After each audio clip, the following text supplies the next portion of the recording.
Halo anak-anak, selamat pagi. Assalamualaikum warahmatullahi wabarakatuh. Semoga hari ini kalian semua dalam keadaan sehat ya. Nah anak-anak, pada pertemuan sebelumnya kita telah membahas konflik dalam kehidupan sosial. Pada hari ini kita akan melanjutkan pembahasan materi yaitu integrasi dalam kehidupan sosial. Tujuan pembelajaran yang pertama, menjelaskan pengertian integrasi sosial. Yang kedua, mengidentifikasi faktor-faktor yang mempengaruhi cepat atau lambatnya proses integrasi. Yang ketiga, menjelaskan bentuk-bentuk integrasi sosial. Dan yang keempat, mengidentifikasi faktor pendorong terjadinya integrasi sosial. Pada setiap masyarakat akan selalu ada gesekan antar individu atau kelompok yang berbeda yang kemudian memicu terjadinya gejala sosial, perubahan sosial, atau bahkan konflik. Hal ini baru bisa teratasi jika terjadi proses integrasi yang berjalan dengan baik untuk menyatukan kembali individu atau kelompok yang berbeda tersebut. Nah, bagaimana sih sebenarnya proses integrasi sosial terjadi di masyarakat? Integrasi berasal dari bahasa Inggris integration, yang berarti kesempurnaan atau keseluruhan. Integrasi sosial adalah proses penyesuaian unsur-unsur yang berbeda dalam masyarakat sehingga menjadi satu kesatuan. Unsur-unsur yang berbeda tersebut dapat meliputi ras, etnis, agama, bahasa, kebiasaan, sistem nilai, dan sebagainya. Definisi lain mengenai integrasi adalah suatu keadaan di mana kelompok-kelompok etnik beradaptasi terhadap kebudayaan mayoritas masyarakat. Integrasi sosial diperlukan agar masyarakat tidak bubar meskipun menghadapi berbagai tantangan, baik berupa tantangan fisik maupun konflik yang terjadi secara sosial budaya. Syarat terjadinya interaksi sosial.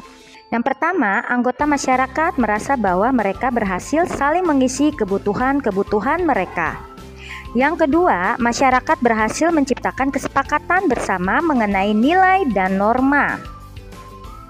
Dan yang ketiga, nilai dan norma sosial itu berlaku cukup lama dan dijalankan secara konsisten. Faktor yang mempengaruhi cepat atau lambatnya proses integrasi. Yang pertama, homogenitas kelompok. Homogenitas artinya persamaan watak dari anggota suatu kelompok. Semakin homogen masyarakat, maka integrasi sosial akan mudah untuk diwujudkan dalam waktu yang singkat. Sebaliknya, semakin majemuk atau heterogen masyarakatnya, maka integrasi sosial akan sulit diwujudkan dan memakan waktu yang cukup lama. Yang kedua, besar kecilnya kelompok. Semakin banyak jumlah anggota, maka tingkat kemajemukan anggota pun akan semakin tinggi dan semakin sulit pula untuk mewujudkan integrasi sosial. Yang ketiga, mobilitas geografis. Mobilitas geografis dapat diartikan sebagai perubahan atau perpindahan penduduk di suatu wilayah. Semakin sering anggota suatu masyarakat datang dan pergi, semakin besar pengaruhnya bagi proses integrasi. Dan yang keempat, efektivitas komunikasi.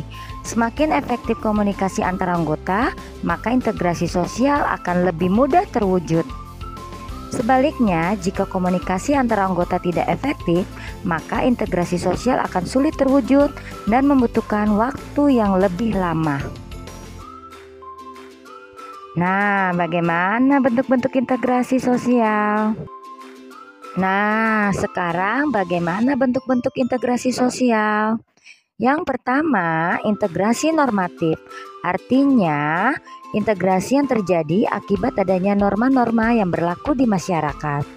Contohnya, masyarakat Indonesia dipersatukan dengan semboyan Bhinneka Tunggal Ika. Yang kedua, integrasi fungsional. Artinya, integrasi yang terbentuk sebagai akibat adanya fungsi-fungsi tertentu dalam masyarakat.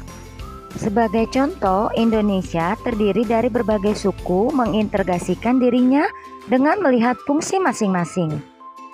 Misalnya, suku Bugis melaut, Jawa bertani, Minang pandai berdagang. Yang ketiga, integrasi koersif.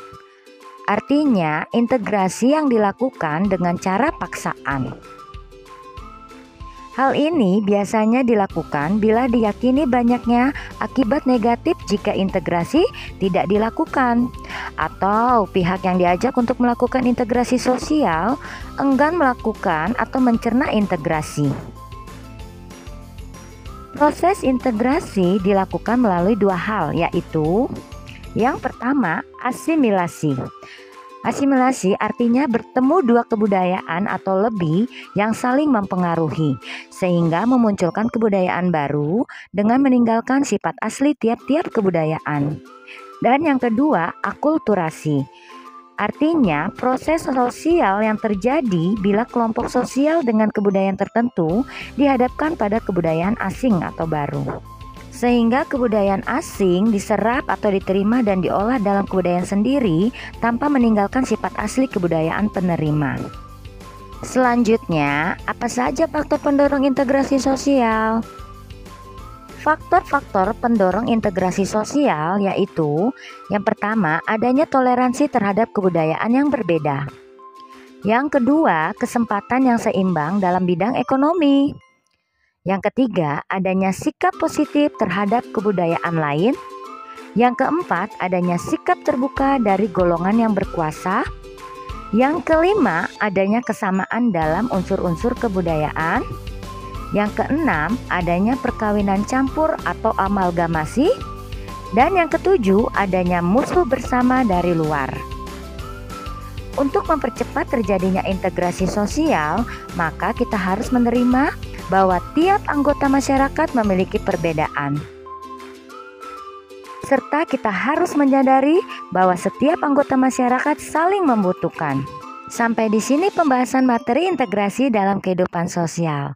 Semoga kalian paham ya. Sampai di sini dulu pertemuan kita kali ini. Assalamualaikum warahmatullahi wabarakatuh.